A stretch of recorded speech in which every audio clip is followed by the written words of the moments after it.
started last week. Yes. So yeah, guys, if you want to intern under Locsin, these are the guys to talk to in the Okay. future. So okay, for today, what we will do is uh, I guess in our conversation, we already did some sort of introduction about the project, but I'll do some sort of formal introduction. And then we go on to the presentation, Jids and Aldo. And Bert, share screen now. And after that, if there is time and if the students are up to it, our students here, whenever it's a Zoom class, they become mute. They lose all of their nerve to ask questions. But guys, this is your chance to ask questions about Locsin. I was explaining to Architect Aldo and Architect Jiddu that you are already on your 7th week, and they were asking me, so at this point, what should they have done already? And I said, but at this point, I know that Jim through the video showed us that you are doing some sort of programming and massing. But I think today is very important for you to move on and move forward with your project because you will know more about Luxin. And since he is the sort of the guiding light, so to speak, of the project, I think it's very important that you listen and that it's also important if you're able to ask questions. Okay? I'm not even sure if my students know you, Sir Jerry. Ah, okay. Well, now you do. Yeah, Jim na lang will explain to you. Jim and I have worked many times together with different batches, and he's done amazing work with the students that are worthy of publicly exhibiting as Benildian output. So I hope you guys are also up to it. I don't know if they were there in the last exhibit of Imao, if they were able to see it, where we did the high rises. And Jids and Aldo, by the way, the students are also going to do models of the buildings that we will exhibit alongside the scenes, no? So this will be an interesting juxtaposition of the past and the future through them, no? And so Jim, no, how's that? We do the presentation, which is approximately how long, So guys? it depends, no? The presentation can go anywhere from 45 minutes to 90 minutes, depending on how how much time you have. Again, Okay. I'll abbreviate and run through some of the other ones. All right. So I better stop talking already because their Alright. class is until 12, right? No, Okay. until later pa. The entire day actually. It's just that I need to have time to critique their deliverables for this week. Ah, okay. So you Yeah, just but, take your time. Take your time. oh, sige. Okay. So let's start. Um, by the way, I'm also with my team from the Center for Campus Art. I'm also ask our interns here, guys. I have interns from interior design and multimedia arts. So I also invited them to join them because it will be good for them also. Okay, so good morning everyone, and we'd like to thank Architect Aldo and Architect Jiddu for saying yes at short notice to give a presentation on National Artist for Architecture, Leandro Locsin, and to also share their insights about how it is working in the Locsin office now. So we will start with the presentation, and then after that, a short Q&A if you guys are up to it. No? Okay. So is that good? We're okay to start? Jim, anything else that you need to add to your class? No, we can go ahead. Okay. Sure. Okay. All Okay. right. I'll just share my screen. Yep. So good morning, everyone. Thank you for having us, Architect Jerry, Architect Jim. Let me know if you can see the screen. Yeah, we can see it. Uh,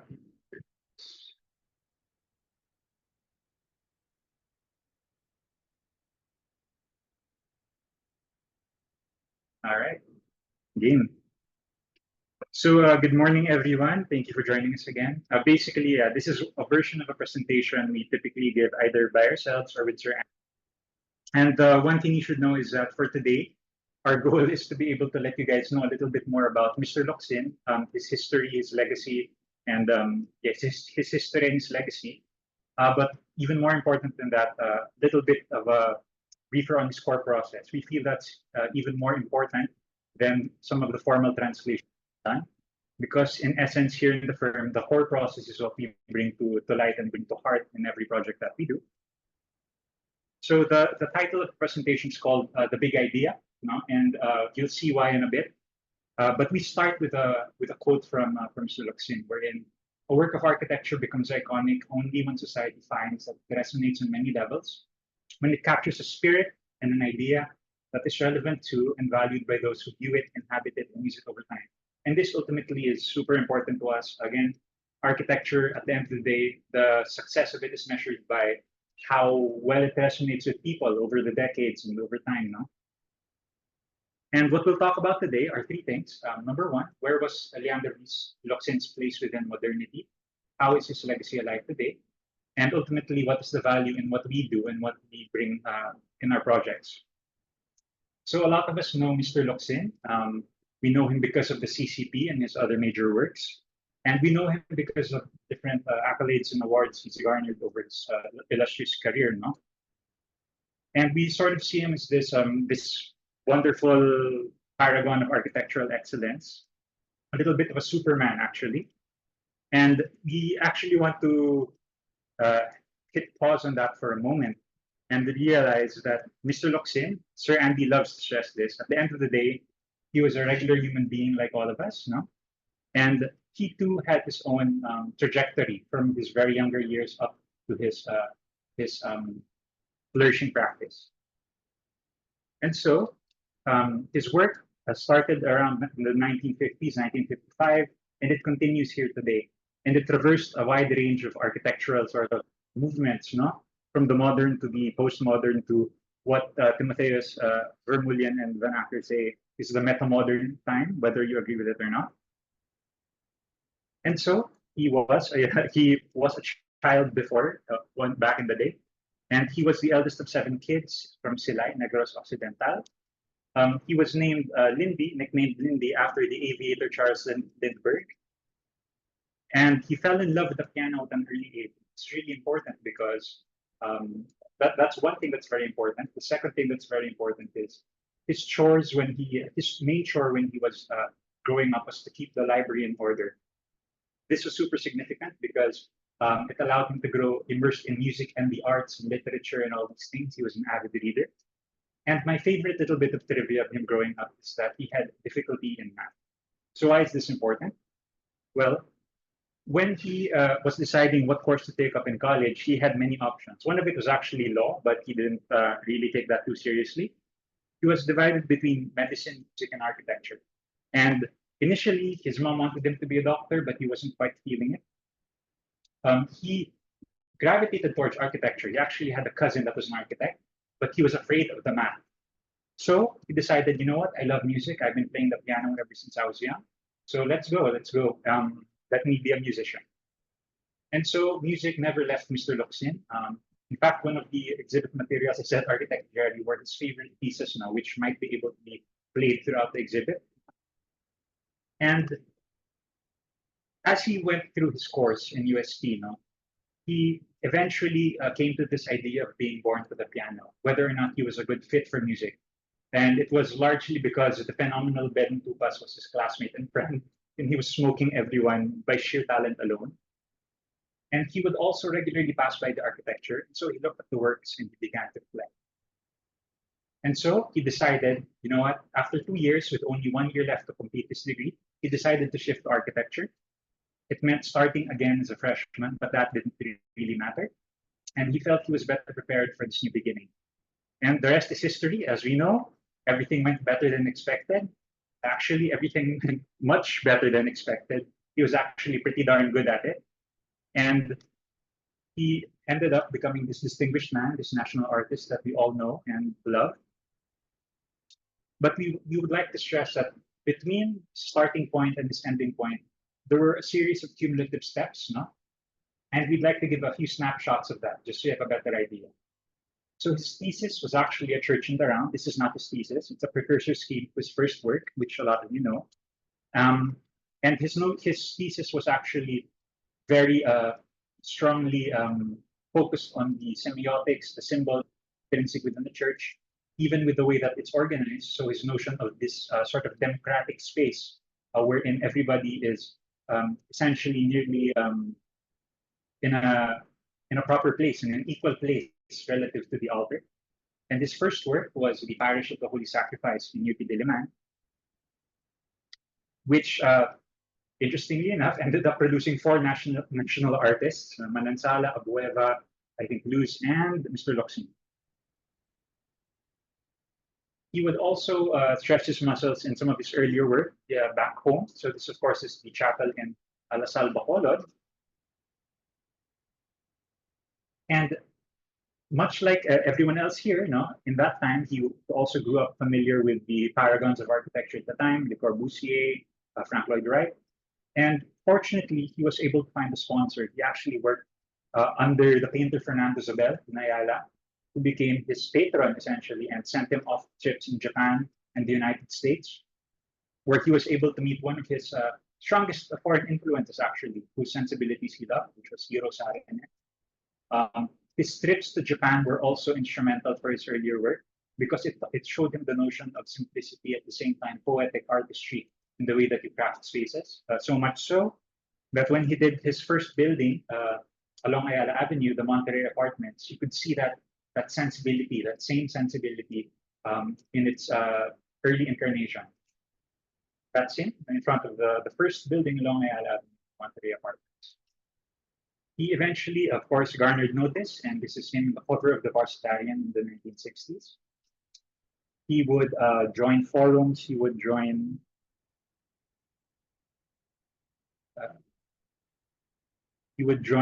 forums, he would give talks, and eventually he would grow up to be one of the boys. Here's an old photo of him. This is not Le Corbusier, but this is a photo with him with his contemporaries of the time. Formosa is there. Bobby Munoz is over here as well. And he would start with a lot of his earlier works, and including his residential work, which not a lot of people know about, but which we do know more about because there's a new book. And eventually, he was in the house, I believe it was a Papositeng, or rather, Imelda Marcos attended the dinner party in the house of a Papositeng that Mr. Locsin designed. And she said, "Who designed this house? I would like him to design my cultural center." And the rest is history. He eventually became the architect of many of the prominent buildings in the CCP. And eventually, he developed his practice, grew his staff, and eventually was able to build a building that he would call his own, the LVL, the Leandro Locsin building, which he hold office in, which stands in Ayala Avenue corner, Makati Avenue. And over his later years, he would produce a lot of the works that we know, that we characterize, of course, as quote-unquote brutalist. And there are many ways to read his works. One of it is a very formal way of form. And a good reference for this is the PhD dissertation of Karen Paredes-Santillan in the University of Tokyo, where she would study the main design gestures or moves that Mr. Locsin liked to use in his later work. And for her, there were essentially 3. There were essentially some very strong points. Number 1, Mr. Locsin loved to abstract. He wasn't very literal in his translations, but he liked to abstract the regional or the Filipino sensibilities or notions or qualities of space intrinsic in vernacular architecture, both in section, the notion of compression and release, the singular mass wide span, and even in the horizontal organization, the notion of enclosed openness was also prevalent in his work. He attempted to really integrate it as well. And formally, some of the the 3 prominent design gestures he loved to use were number 1, the multiple floating planes. Number 2, the singular floating mass. And number 3, my personal favorite, the notion of grounded flight on the left, where you connect to the ground and then you separate, you soar aspirationally. And it can be very tempting to just see his work in terms of the form that it eventually gave rise to. But there was actually something deeper. Mr. Locsin was a deep thinker, and what preceded the actual formal translation was actually a very deep process that is actually our secret sauce, and we will share it to you today. It's very important that because it's a bit of a contrast to how a lot of architecture is done. Again, who is to say what the best way to do architecture is? But what we can say now is that the state of architecture is trying to find balance between technological advancement and actual coherence, no purity. And so much so that a lot of us right now, we read about these wonderful architects that have these complex forms for the sake of complexity, some of them, no? Wherein they want to say a message with their architecture, but they meander around and overcomplicate it. Sort of global Doña Victorina effect, when in fact, maybe a purer, more simple, more clear translation would be adequate and would even be better in some cases. Wherein you have architecture that captures a singular moment, singular feel, singular message that is coherent on the exterior, but also translates to how it's organized on the interior, such as the Osaka Pavilion in 1970. And to sort of demonstrate how his core process works and how it's alive today, I'll give you a bit of an example. No? So does anybody know where this is? Anybody just feel free to unmute. This is just the only question we're going to ask. Does anybody know where this is? Yep, go ahead. Sir, is that the Ayala Museum? Yep, that's the Ayala Museum. And so what I'm going to show to you guys is a very rudimentary, a very reductionist way of explaining how we came up with the design of the Ayala Museum. And essentially, beyond the form, what preceded the form was actually a philosophical discourse on two notions, the notion of the sacred and the profane. So why was it sacred and why was it the profane? Because, well, on one hand, the site of the Ayala Museum was very interesting because if I were to go to another tab, if I were to go to this tab, you'd see here on the site is actually very interesting because on one hand, it is a gateway in some sense to one of the most sacred spaces in Makati, which is the Greenbelt Park, one of the few remaining green spaces we have. But at the same time, it's in this very busy corner that interfaces with the very profane or the very busy, boisterous city. So that's one reason why it became a very strong force to explore. But the entire notion, the program of the museum was actually also related to this, because the museum, on one hand, is supposed to be a repository for sacred objects, very enclosing, but at the same time, it also has programs that disseminate and interface with the very profane city. So the question is, given the forces intrinsic in both the site and the program, how do you sort of translate that into architecture in a very logical way? So here's a very rudimentary sketch. I'll give you a bit of a walkthrough. What if you first determined where the sacred and the profane were physically in terms of the site context? Sacred, of course, being the Greenbelt Park, including the tree over here, and the profane being the very bustling city, represented most immediately by the street. So what if you created a way to sort of mediate and connect these two bipolarities in a coherent way, in a very functional way? And moving forward with the form generation, what if you related to the site by using the exact angle of the street and used that same angle in the plan on one mass, but also use that same angle in the second mass in the elevation?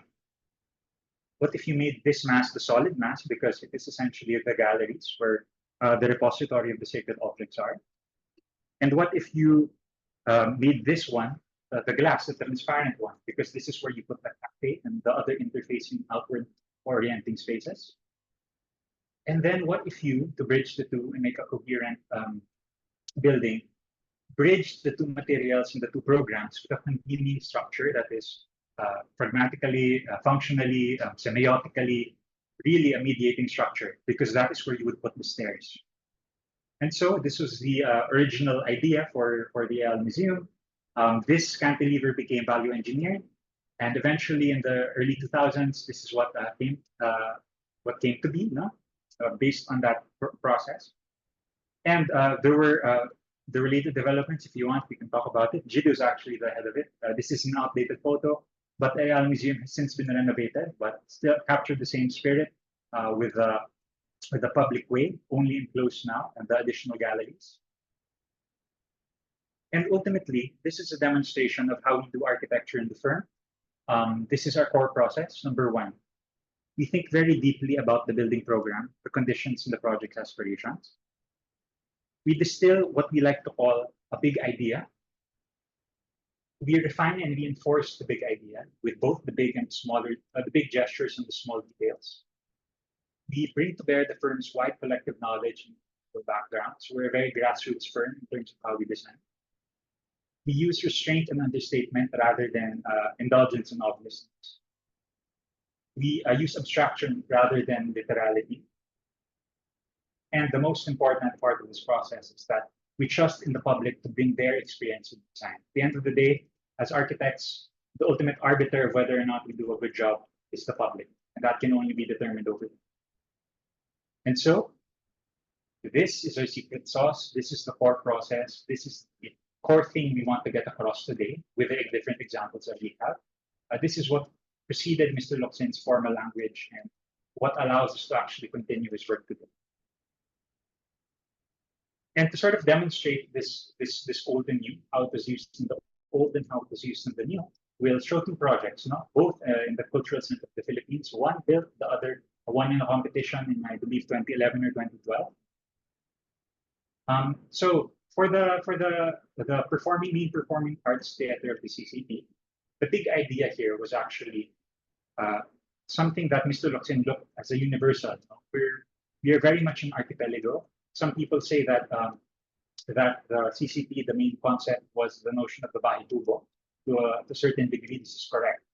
But the big idea that guided that was actually something consonant with that idea of the bahay kubo. It was a universal that many Filipinos could relate to, and it was this image, this image of this oasis of a rock floating along the shore with the waves eroding its underside. That became the core idea. And as the building developed, of course, taking off from a preceding scheme, the Filipino-American Friendship Center, this big idea was meant to be preserved. And you can see how, even structurally, it is consonant with that big idea. And how even the interiors are consonant with the big idea, with the masses that are seemingly molded and sprung forth up from the ground, molded by water and shaped this way. View of the lobby, the view of the theater, prior to, of course, the restoration that is occurring now, which Jiddu is telling me. We were just there the other week and we saw how the very bare bones architecture could be pretty awesome. And in 2011, there was a competition to actually design a new performing arts theater and sort of artist center, an artist center where artists could collaborate, a creative hub of sorts. And some of the other proposals, of course, in keeping with other people's design process, wanted to sort of overshadow a little bit the existing CCP. On our end, because we are the legacy firm, of course, we wanted, instead of overshadowing, to sort of complement it. So what we thought was, what if we tried to bookend the site and related the old and the new in a certain skillful way, using the sort of same process and same generation from imagery and symbol and that Mr. Locsin used. So instead of the rock upon the shore, which became the big idea for the main CCP, we then looked at the notions of mangroves and vernacular housing, like the Bajau housing. This notion of multiple individual units coming forth into one coherent community. This also, again, consonant with the notion of an archipelago. And the strong notion of the wave itself. So the wave that actually shapes the rock. And we came up with these two buildings, the Artist Center and the new theater. Now, part of which has been built as the Black Box Theater because of the international funding. And for the artist center, again, we drew from this very same image. And what we wanted here was, again, to create a creative hub where people could gather, with a central space. And the thing we felt very strongly about here was, in the modern time, the 1960s, artists and architects would really collaborate very, very deeply. We sort of lost that today, and that is what we wanted to explore in the programming and the form and the way that the building worked. I'll just briefly go over this. And for the main theater, again, keeping with the same process, the wave became the generating factor, the strongest element. This transparent wave glass, which of course would also herald that we are again in a more quote unquote technologically modern time. But you can see that even in the way that we did it, it still has same coherence, same sensibility, sort of the same guiding hand for purity that we aspired to, taking from Mr. Locsin. And so here we are today. Again, we've tackled Mr. Locsin's life. And here we are today, Leandro Locsin Partners, the partners of Leandro Locsin, the current incarnation of his architectural practice. And so around this same travel platform CCP, this table, which you can see before you in the image, it is where also we practice architecture today. And if you look at these two gentlemen over here, you'll see that they're actually in the same relative location that they were in the preceding photo. So that's architect Ed Ledesma and architect Raul Locsin. And over the pandemic, of course, we had to find a way to sort of keep this discussion table going, online, doing architecture online. And we are who we are today, Leandro Locsin Partners. So again, the current incarnation of architectural practice with some of the original partners and some of the newer partners, including Sudar Kadka, who's in a more updated image. And again, we find strength in this, find strength, guidance, and purpose from this quote of Mr. Locsin. And what we want to stress now, we've shown you a little bit of our core process, how we do architecture, but we also want to stress that meaning is found not only what you do, but how you do it, who you do it with, and how it is shared. And so for these next 6 projects, which we'll use for the remainder of the presentation, we'll show you a little bit on how we share this process between the teams, between the firm, across different agencies, and across different collaborators. Questions so far? Yeah. At this point, do we have any questions that you guys want to ask before we continue?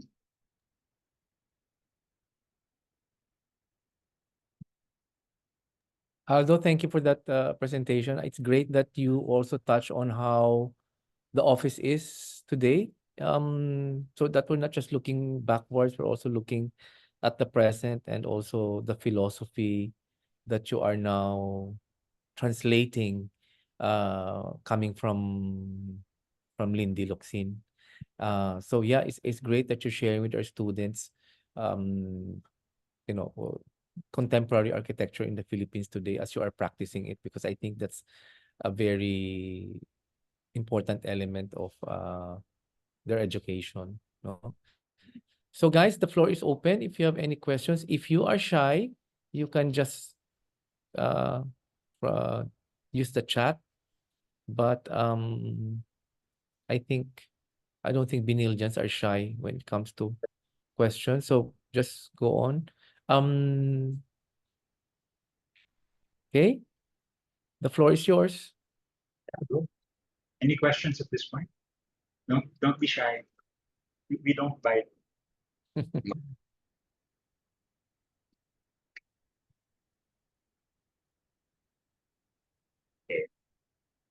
Wala, none yet. So yeah, if ever, sige, you can save your questions for later on. Yeah, go ahead. No, I mean we do encourage what we find now when we tour people around here, we tour students, or guests in general, that really like more than half the value is taken from the question and answer. The history can be researched, the principles, while enduring in very specific. While enduring are in a lot of cases universal. Yeah. But the question and answers can tend to really shed light on your particular concerns, Yeah. rather than painting a very general picture of something you can observe from afar. So if we could just encourage, while we're going through like the rest of these presentations, write your questions down. If you want to toss them into the chat box, or just put them on a notepad so you can put them in later, I think you'll get more out of it. We're very, very open, and we'll see what we can and can't answer, capable of answering, but we want to hear from everybody. Yeah, agree. The presentation is going to be a little bit fast paced. It's more of like a finger pointing to the moon. But if you really want to explore that moon further, that is where the questions will come to place. All right. So what we're going to do is we're going to show you some 6 projects that we've done in the past decade.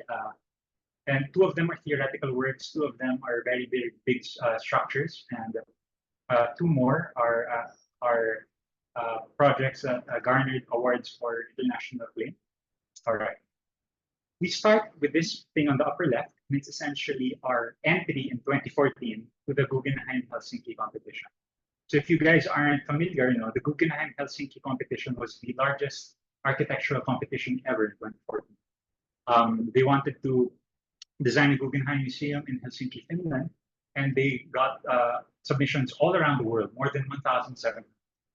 And essentially, from this competition, you could see, I guess, a good barometer of the state of architectural practice in the world. And understandably so, a lot of the entries really harness the notion of complexity and the notion of technological advancement as generative factors in determining form. And we could have explored this as well, although we anticipated the other entries would do that. But instead, we decided we wanted something more meaningful here. And so instead of harnessing the utmost power of the technology at the time, we decided instead to look back at how the partners used to design back in the day with sketches, from the mind to their hands to paper. And more than the presentation sketches, also how they use it to design. So here's an example of Sir Ed Ledesma actually drawing himself listening to the site for a chapel that he would have designed in Boracay. And so with this inspiration, we decided that we wanted to do our entry completely manually by hand. We, of course, regretted it once because we had to sort of rediscover this older technology that a lot of us hadn't touched since our college days. But we pushed forward because we thought it would be a very meaningful exercise for all of us.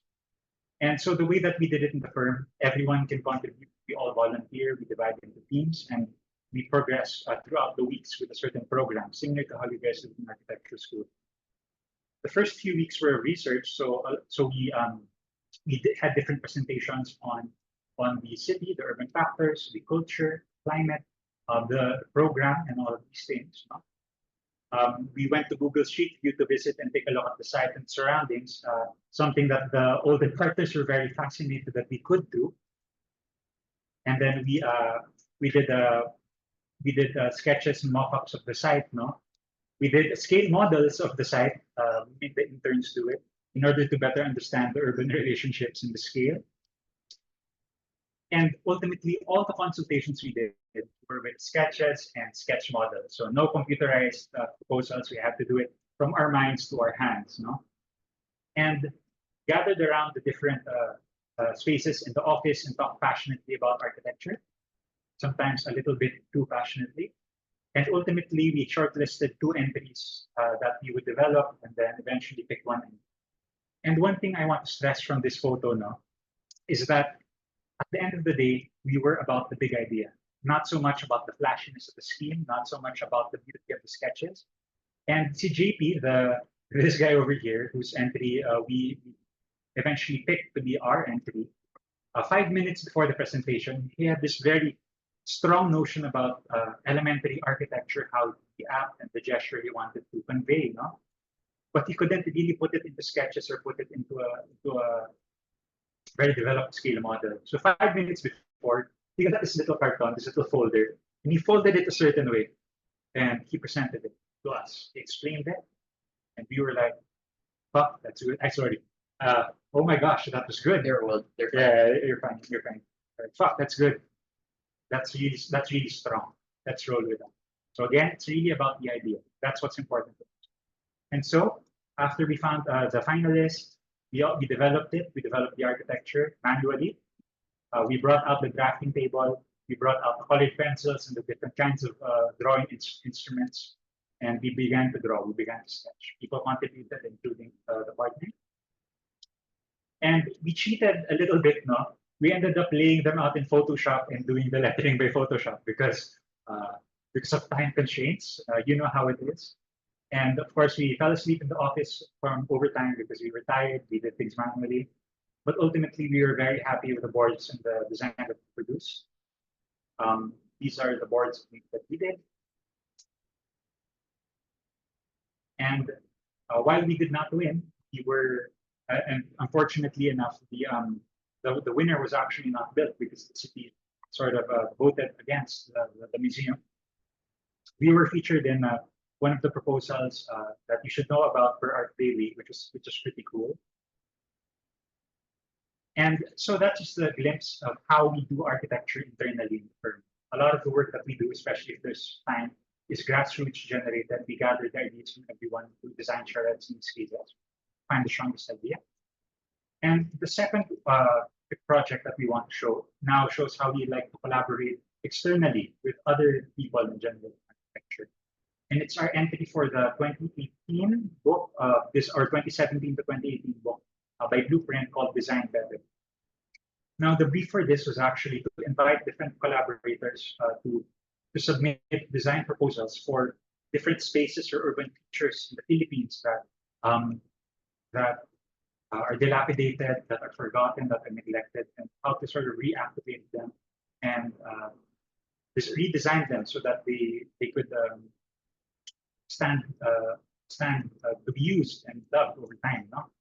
And so our team, we picked the Las Piñas Parañaque Critical Habitat and Ecotourism Area. It's a mouthful, but we call it the Papachea. And what's very interesting about the Papachea is actually located along the Cavitex. You've probably seen it if you've gone down south. It's near residential neighborhoods, but at the same time, it's within proximity of the entertainment district as well. So the different casinos that we have. No? And on one hand, this landmass, connected landmass, is a place where biodiversity flourishes. No? Nature, birds, all of these things, the mangroves all flourish.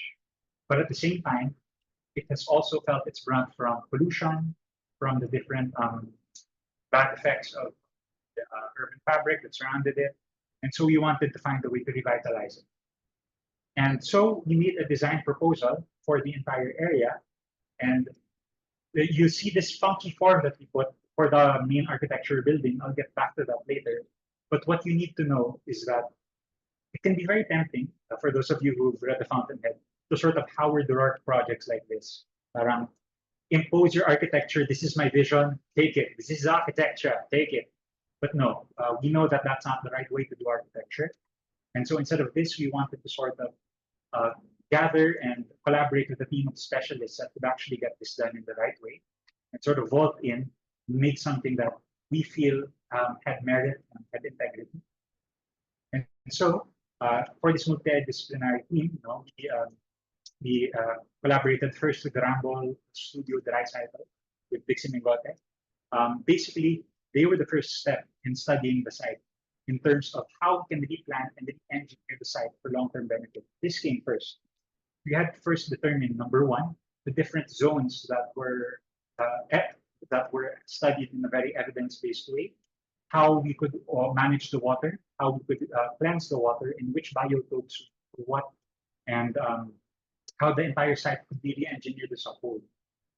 From this, we worked with 2ECO Inc., tourism and economic development ecological management firm, care of Mark Evidente. And their contribution was, how do we integrate this new development, this re-engineered site, in harmony with both humanity and ecology? It was then that we were able to establish the program, the different activity patterns, the viewing decks, which parts you really wouldn't touch, which would be the camping sites, which would be the trails, and how you would do those trails. And from there, that is when we eventually, that is what preceded our architectural explorations for the building itself. So how do we enliven the intent through the architecture here? And so we, in the similar way to the Guggenheim Helsinki, again, we started sketching, started thinking meaningfully about the way that it was built, the tectonics and the design. There's this notion of actually building in such a way that uses reclaimed buildings from the metropolis.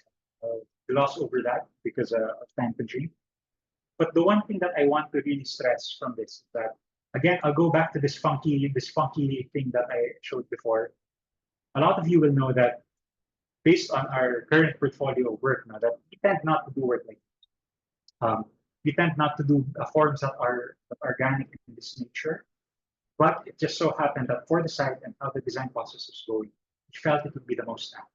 And when generating forms like this, again, when you do form finding, it is always an intersection of the design of the message, but also the tectonics and how it's built, and also the program and how the form, structure, construction, and the program are in harmony with each other. That's always what you should always inform the form finding. And so what I want to stress here is that that funky form was not arbitrary. So you can see sequentially that every single layer, from pattern of support to why it got the oculus, to why the scallops on one side are closer, to why they are further out in another side, to why there's this kind of geometry in one side, were all informed by a very logical process. And so we came up with this building, with this development, which we were very happy with. Blueprint was very, very happy with. So much so that our sketches were part of the table of contents for that book. And we were very, very happy with it. But one thing we also want to stress here is that more than the different multidisciplinary teams we engaged, there was a group of people that helped us here. And their contribution was enlivening in the process of uncovering the architecture. And they were our interns for the summer of 2017. So even interns we're a very mentorship oriented firm. We wanted them to be part of the process. So they did their own studies as well. They helped us develop our studies. They did their own presentations, formal settings and informal settings, whether to Sir Andy in the pantry or thinking about architecture over drinks at night. And because of this very rich process and product, we're very happy with our work and we think it was a very good success. The next two projects, in contrast, are built works. They are, in some sense, mega structures. And what we want to show you here is how we, a little bit of how to collaborate with on an international scale. And these are two large developments you see in Ayala Triangle and Rojas Triangle. So Ayala Triangle Gardens, which is hotel, retail, and office, and Park Central Towers, which is my baby since 2014. High-rise residential with a commercial F&B, retail, and office component on the podium. And to cut things short now, this became a very, very strong exercise in actually seeing the different urban forces in a very, very high FAR, high traffic, very strong urban density. And in generating this architecture, we had to collaborate with a number of firms, internationally, locally as well. And so again, this is in a world stage, so to speak. We collaborated with some really, really great firms here. We cross-pollinated ideas. They learned from us. We learned from them, like SOM, Paco Shimizu, Su Chan from CB, along with local counterpoints like DCL Isha, Sunshon Beringer, the like. And when doing architecture like this, it's not just about the firms. Other than the local firms, you also have to interface with developers, with different subsections. You have to see how architecture transforms over time, more than just the simple things of like floor area ratios, floor plate efficiencies, how you marry structural with architecture, with program, with unit layouts, with the overall seismic design. You also had to interface with things like the retail group that would tell you, oops, for this period of time we project, these are the retail units that we have, so these are the retail cutoffs. How does that then inform the open spaces that you have in your layout, so that the F&Bs have their own overflow and fresco areas and the like? No? And long story short, yes, we've collaborated with international firms for big projects. It's a very different story. High rises are complicated but rewarding. The amount of insight you get from personally, like now 2024 for Park Central, some of the decisions we've made in 2014 to 2017 for high rise, something as simple as a floor plate efficiency, pattern of support, structural system, all of them have ramifications down the line. Wherein if you made a different decision, maybe some problems would have been mitigated. If you made a different decision, maybe some of the strengths of the building now would not be there. No? And this is an outdated picture. We've since stopped off for Park Central. And so these are two mega scale structures. And one thing we want to stress now is that it can be tempting to think that, especially if you're a student, you aspire to really big, iconic architecture. No? And the question is really, is meaning found only in big projects? And the answer to that is no. Small projects can be tremendously meaningful. And one example of that is actually this public piece that we put in Ayala Triangle itself. No? It was the memorial for Colonel Joseph McCarthy and his wife. And essentially, they were really the driving forces of why Makati is what it is today. They are the ones that had the brainchild, the brain fart that convinced the Ayalas to actually build the way they did in Makati. And we had to sort of make a memorial for them. And it would be in Ayala Triangle, near the Stock Exchange and the Ayala Tower 1. And the thing about that design, that piece that we had there, was a little bit of a culmination also of the design process that I shared with you. Wherein you have to draw from the historicity of the object itself, but also the context that it lies in. And so we designed something, and you can see very clearly here how we the first starting generative point related to the existing pool of water here, with a light strip culminating in another pool of water with another object with a very consonant geometry, a very simple rectangle. That would be that memorial. And again, I'll just gloss over this a little bit, give a little bit okay. And the thing about even when you design simple objects, that it's not, it can be equally challenging because now you have to sort of find a way to defend to yourself every little small detail or gesture that's intrinsic there. So proportionally, of course, you have this, you don't want it to be arbitrary. You want to find a rhyme and reason for it, no? Whether it's aesthetic or whether it's anthropometric or what have you. But even the notion of solids and voids, no? What we made for this object, for this memorial, is portal that you would actually look at both ways, whether it's along the long side, the void and the larger void, or the smaller side. They become a portal to very different things. This guy over here, this big one, on one side, if you were to look at it, you would see the park. You would see what Ayala was before it was built in Makati. On the flip side, if you looked at it on the other side, you would see that streetscape of that rhythmic streetscape of Ayala Avenue that you see in the arch. So the concept in this case became experiential as well. And looking along this short side and long side, you would see Ayala Tower 1 and Ayala Triangle Gardens, together with the urban features that are there. So that's one thing. At the same time, even the notion of the materials that are intrinsic in it can be meaningful. So the Corten steel, the solidity was a very masculine form, masculine material, whereas the waterfall that we have here is a very feminine one. And the deeper meaning to this related to Colonel McNicking and his wife, that they balance each other out, the masculine and that. And there was another monument here. Maybe I can discuss it quick. Let me see if I have it here. Let me just see if I have it over here in the other presentation. Sorry, apologies for a bit of delay. Oh, it's not here, but anyway, maybe I can show it later on. The Don Alfonso. And then, Oh yeah, yeah, let's try it. but the slide's not here. Yeah. Was it? Yeah, it's in another presentation, maybe later. Sorry, guys. So yeah, I'll continue na lang. But if you want to see that other memorial, I can show it naman later. But the reason I wanted to show it is because it actually also relates to this monument in a skillful way.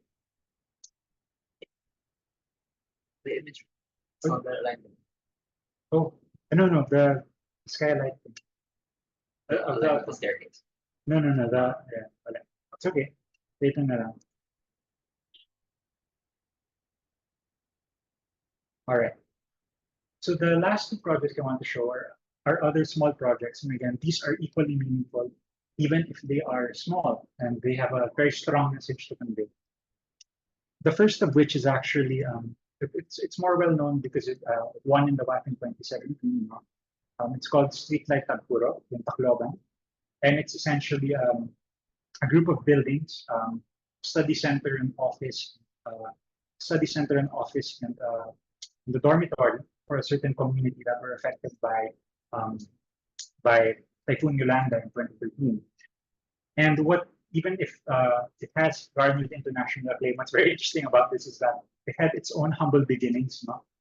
It actually started from an eyeball from people we met online. So Alex Erickson Furones and Jago Bose, they used to be part of a firm called Workshop Architects. And in 2011, 2012, we came across one of their projects in Art Bailey, a small study center along the shore in Tacloban, which we thought was well done. And what happened was when Yolanda came in 2013, and the typhoon came, we thought about, oh shucks, what happened kaya to that building?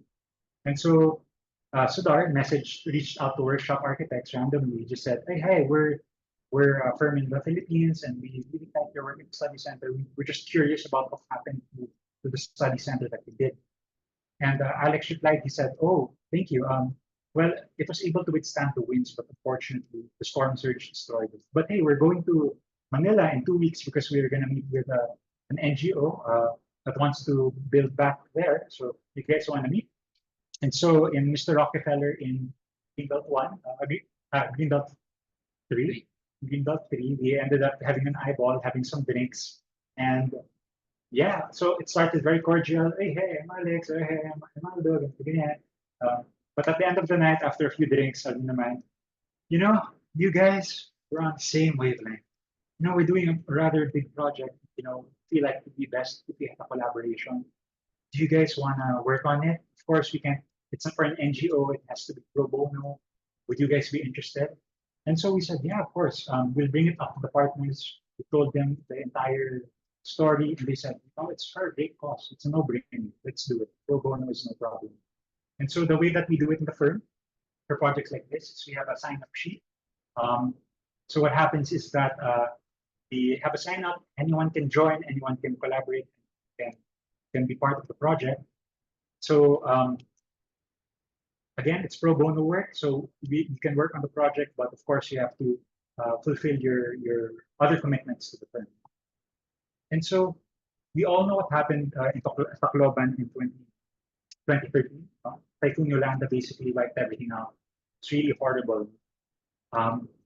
And we had to sort of build back in Tagpuro, which is in the northern side of Tacloban, an office, an orphanage, and a study center for an organization called Streetlight, which helps out-of-school youth and their families actually find skills to be able to elevate their lives.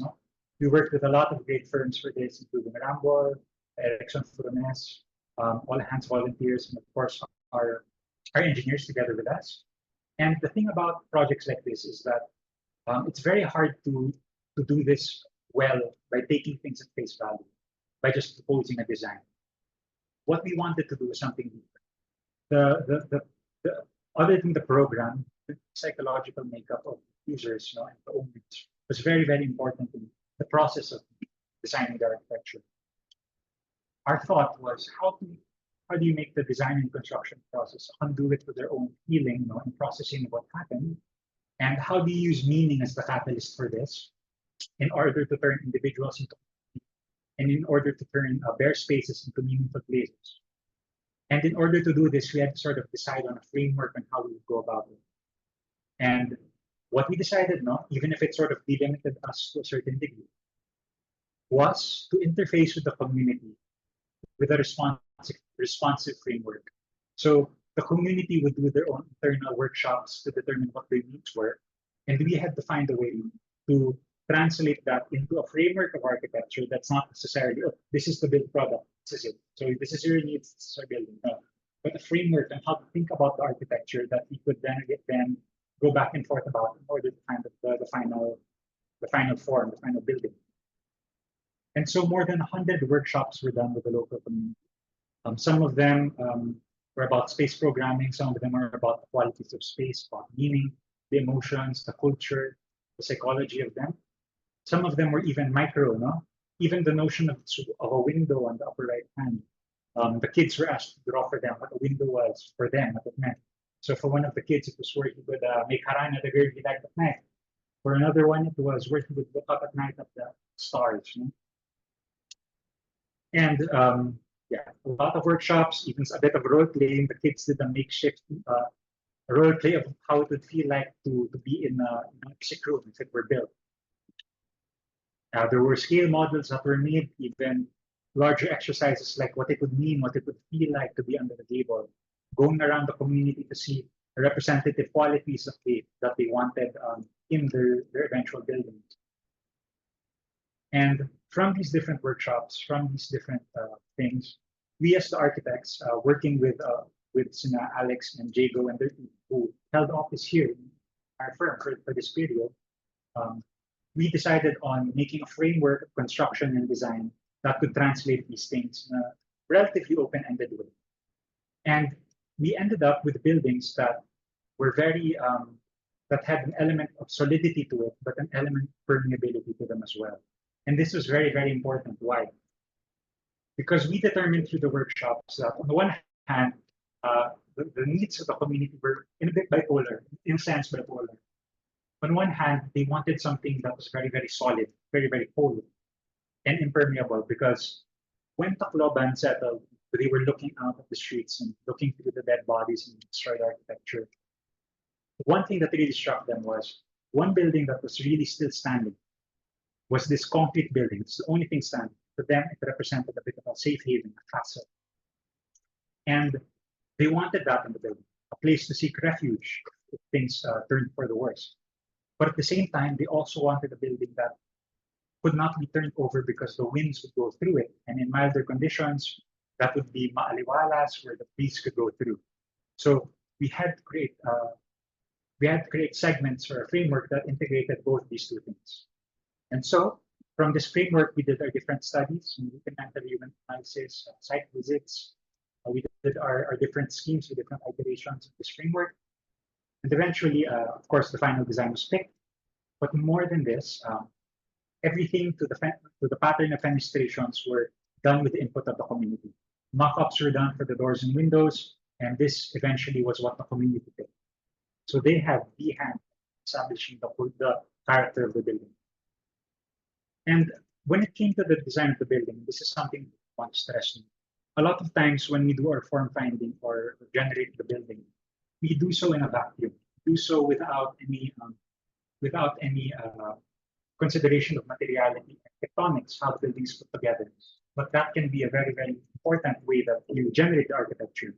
So if you look at the building now, you'll see, I'd like to stress two things. Number one, the very solid masses here could be very tempting to, you say, okay, I want a solid mass, so I'll just do the standard column, beam, moment frame with infill CHB walls, plaster to represent solidity.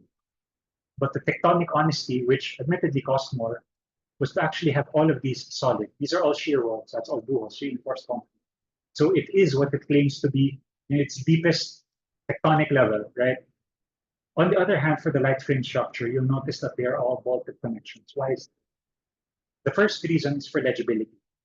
The community ended up knowing exactly how the building was put together, which to them represented the sense of ownership, a sense of, oh, if something happens, we know how to put it together, how to repair it. On the other hand, eventually, later on in the construction process, even the tatais were able to be constructing, building the buildings to a point wherein one tatai even said, you know, this is the first time my child ever told me that he was proud of me. And so the building was completed, and it garnered the awards that it did, and ultimately ultimately, more important than the four walls and the roof and the architecture itself, the most important, I think, again, would be this.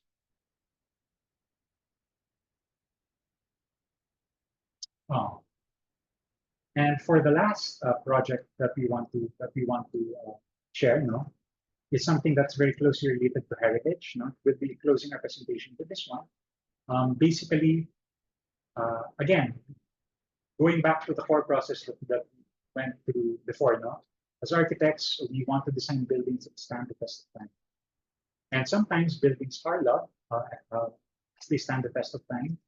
Some of their political undertones can even be overshadowed by how society finds utility and consonance with it. But there are other times when a building is generated by an idea, is put into the form, and it has its time in the limelight. But at a critical juncture, society is asked, do we stay or do we go? Do we tear down this building or do we build it? And sometimes the ending is not quite so peachy. And as architects, we have to take that to the chin. And the demolition of the Mandarin, after the Jew heritage process that went for it, had us thinking about this notion of heritage. So much so that when the Venice Biennale in 2015 came out, we decided to have our entry tackle the notion of heritage within an adolescent city. And so this was our 2016 Biennale, sorry. That was curated by Alejandro Aravena. Our entry for this was, we called it Muhon Traces of an Adolescent City. It would be in the Palazzo Mora in Venice. And just to gloss over it now, we wanted to explore this concept because a lot of cities, like, for example, Florence or older cities, didn't have a clear notion of architectural heritage. These buildings have been around for 300 years, and they have this character that is really strong and intrinsic for them. Manila is a very interesting story because, on one hand, old Manila, we feel, did have that very strong cultural component and history, but all of that was destroyed, or majority of it was destroyed in World War II. And suddenly, from these ashes that can no longer go back to, we built this surprise or very fast built city, metropolis that somehow is now our closest heritage. 40, 50-year-old buildings are now our heritage, which is a very interesting and strange thing. And we know that some of these buildings are in danger, then get centered, demolished in the middle of the nights. And so our entry to the Biennale was to sort of pause, and let's think about this idea that the rapid creation and destruction of the city's built heritage precludes the formation of cultural identity. So everything that is happening with the way that we circumvent heritage laws that actually have very little incentive for developers to keep their older buildings. Let's explore that without a clear bias towards the right or wrong answer. And so what we did here is we found the big idea, or the core organizing idea, which was this notion of a muhon, which is a very primordial way that the ancients used to sort of stake their claim, to signify that this is us, this is our existence, this is who we are, and this is the integral of time. And so we decided to, I'll just gloss over this a little bit, but basically what we wanted to do is to collaborate with different artists and architects and design 3 rooms that corresponded to 3 phases, 3 periods of history and time, and design a 3x3 grid, each repeating in that space, each with their own mohons that would transform, and we would look at the transformation of these different mohons over time. So we collaborated with a lot of people. Of course, we wanted to do it right. We had an advisory council, a lot of smart people that would really help us formulate the coherence of the rooms that we designed better. Of course, we had the administration leg with NCCA, and we had the collaborators with 9 people, 2 firms with a very, very strong heritage and legacy aspect, 2 firms that we felt were older and more established, that had very high caliber of thinking that were we're in a happy marriage with, and two younger firms that we saw very good potential, very good stuff from, and three visual artists, because we also wanted it to not again be about just architects, but also artists, which were very instrumental in the 1960s architecture. And so they were tasked to pick between around 50 old buildings or urban features, no, including things like the Pasig River, things like Ground Zero in the park. They picked the buildings. Just so happens they ended up picking some of our buildings as well. And what we wanted to do was for the collaborator to deeply study this building or urban feature and present and project the big idea behind its meaning across history, what it was, its modernity, currently is, and make a projection of conjecture on what it could be or what it will likely be in the future. So they would design. So again, it would correspond to 3 rooms in the Palazzo Mora, corresponding to 3 rooms for history, modernity, and conjecture, respectively, as well. And so, of course, we went through the proper consultation in the early process. We wanted to do it right with the collaborators in the advisory council. We even made mock-ups for the grid and the maximum extent for the different artists so that they would be able to sort of get a feel for what the main organizing element was. And on our end, again, we were to design space. So we did the same thing, the same design charrettes that we normally do in design space. We did the short lists and then the reconciliation of all the great ideas we had. And spaces were spaces of darkness for history, reflection for modernity, and light and clarity for conjecture, in a nutshell. We also explored the notion of the big idea being the grid, or the grid of Daniel Burnham in his design of Manila before. The intention was to have that grid. Our current state is the rejection of the grid, because we all know how our cities are, how to translate that, and an unbiased and democratic space without respect for the grid, the room for conjecture. So some of the ideas that we had. So again, a very fixed point of light for the modernity, the disarray of the room of the history of the fixed points, because it's an idealized view of a singular object in an integral of time. The modernity, the glow, was captured by having light in light strips sort of reflect with two mirrors that are looking towards each other. So you see that light and that glow sort of reflect infinitely. At the same time, you see the objects parang project themselves infinitely in a continuum. It's a just possibility. At the same time, you see yourself walk in that space, your image reflecting infinitely, because you are also complicit in how our architecture turns out, whether you like it or not. And these were the 9 buildings, and these were the 9 horns, and again, 27 all in all. Different conjecture. A lot of them are super duper interesting. So very, very hard to explain all of them in one minute. It's a totally different talk just to talk about all the minutes. But ultimately, this is how it looked like in the Palazzo Mora. Again, the logic of the grid. The second space, the rejection of the grid. The reflection infinitely. And the naturally lit space. The very democratic, tactile, marble chip flooring, and the conjecture of what heritage is or could be for each of these 9 different urban features. And so, ultimately, in closing, guys, I know we covered a lot over the last hour. I apologize for the information overload, but at the same time, I hope it sort of enriched the way that you think. Since you're doing buildings that are inspired in some sense by Locsin, we wanted to really impart deeply the process and a lot of representative examples, to sort of inspire you. And in closing, we just want to say that remember that collaboration is a very rich process. It's very, very important. It's not only about the idea itself, but the meanings and how we share them across ourselves as collaborators and with the people that we design for. And architecture is, always will be, about people. And looking back at buildings, a building is only as strong as how it is left over time. Sometimes the way that we generate architecture can best be done by looking first to the past. Four walls and a roof, pale in comparison to the significance of the smile of each other. And any design process, no matter how small or how complex, is better enriched when it's shared with other people.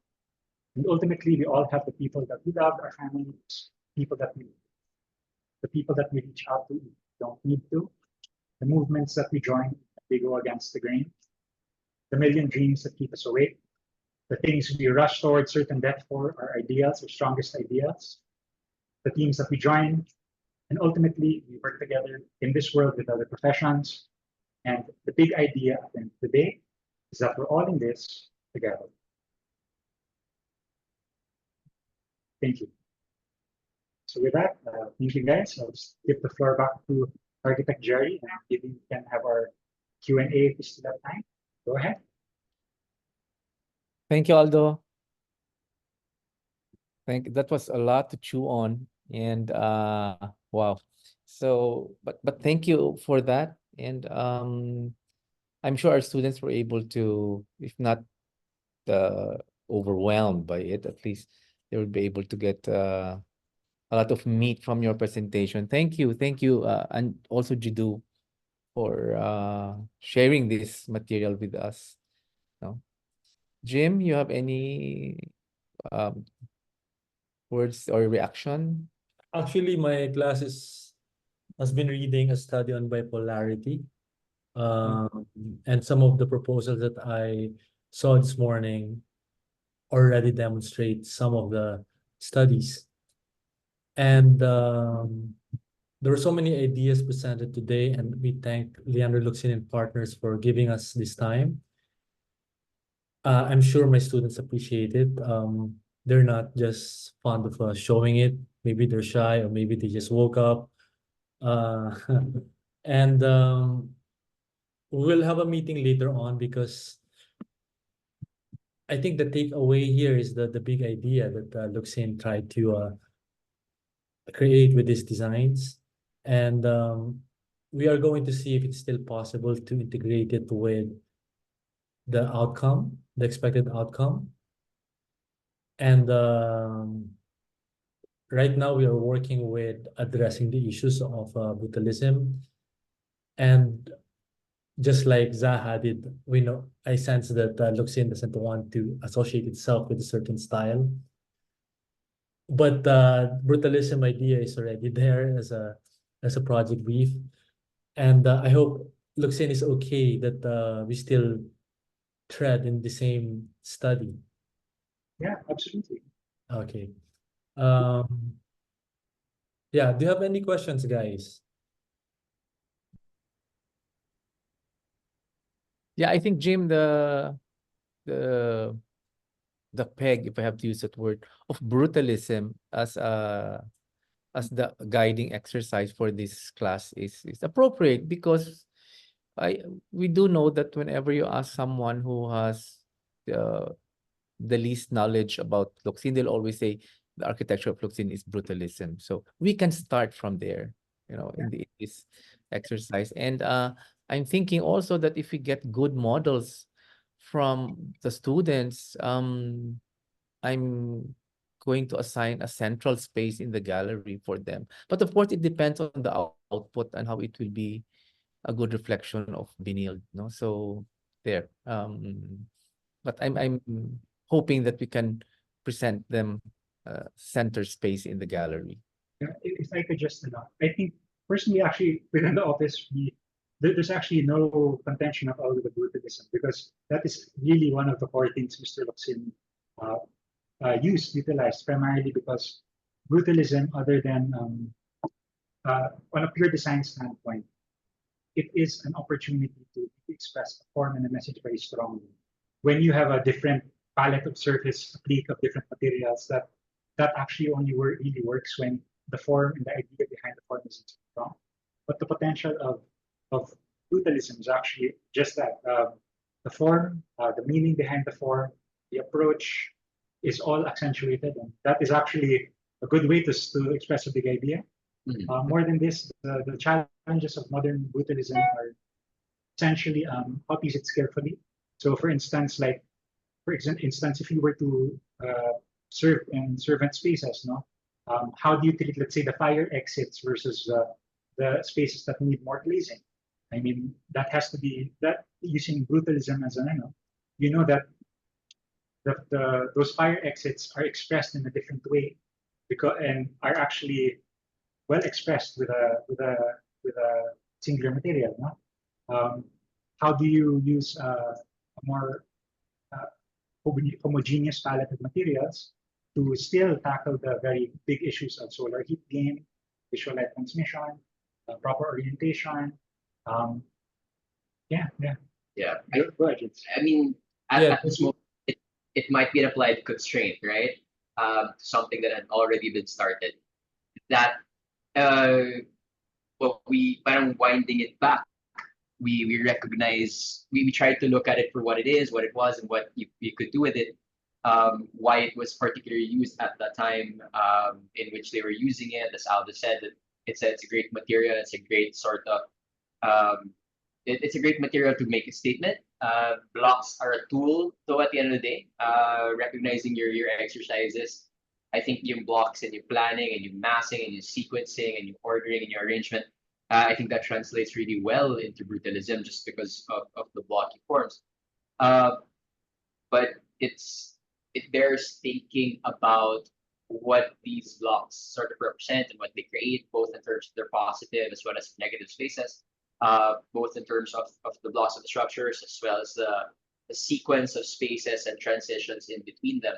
What we've found in our current understanding of these spaces, in our visits to the legacy spaces, has been that the brutalism, this sort of very monumental architecture, this honesty material creates for rather a very specific and a very high quality of spaces that you don't find very often in a lot of more complicated spaces.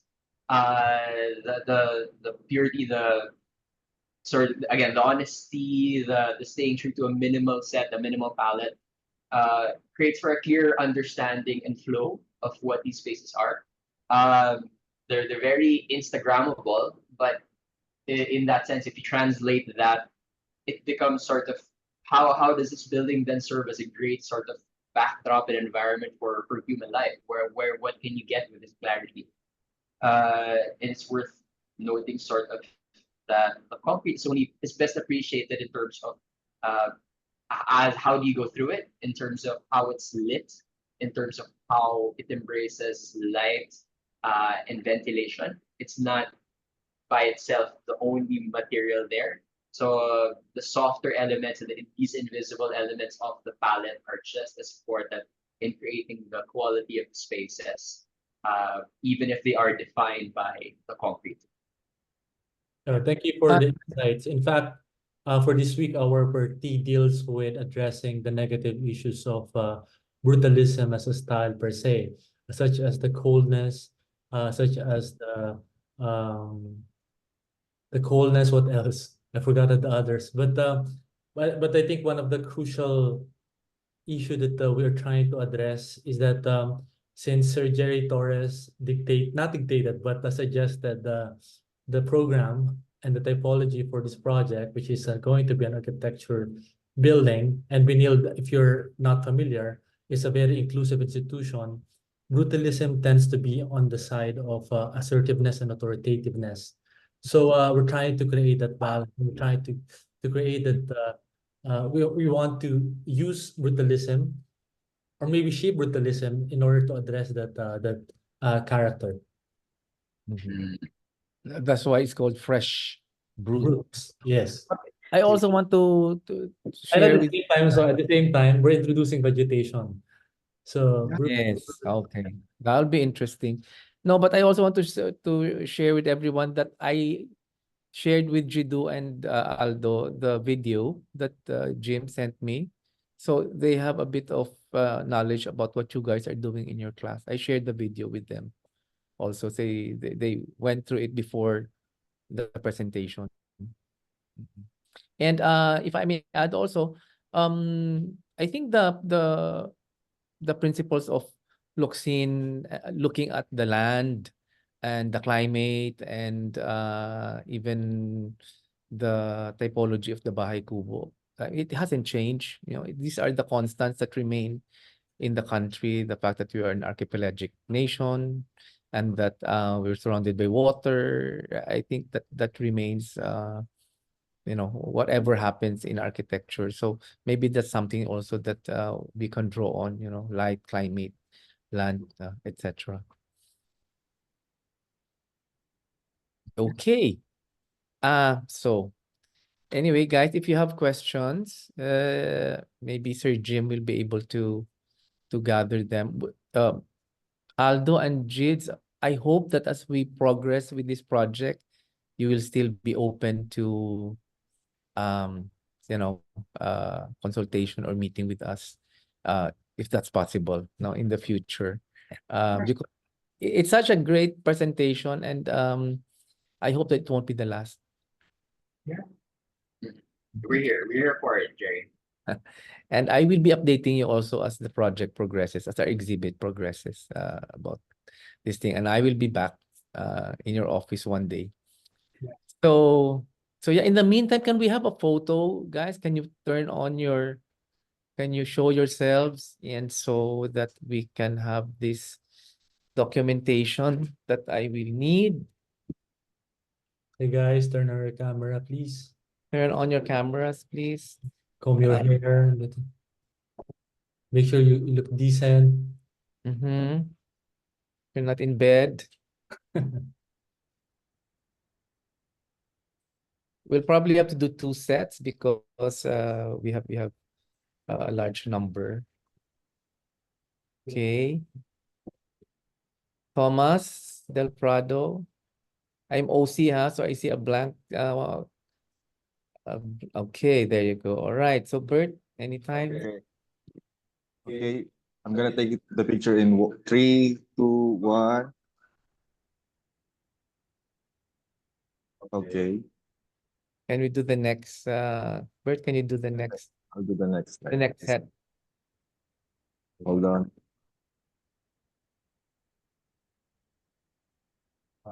Can everybody open the camera? Luis, Salcedo, Jenkins, Donza, Kayla. Okay, And you also. wala akong camera. Okay. Okay. Second one, 3, 2, 1. And done. Okay. All right. Thank you, guys. Thank you for attending the presentation. I hope you will get something out of it. And again, Aldo and Jiddu, thank you so much. And, Architect Jiddu and Architect Aldo. Nice meeting you, Jim. Nice meeting you. Bye. you. Good Thank you, guys. everyone. Bye.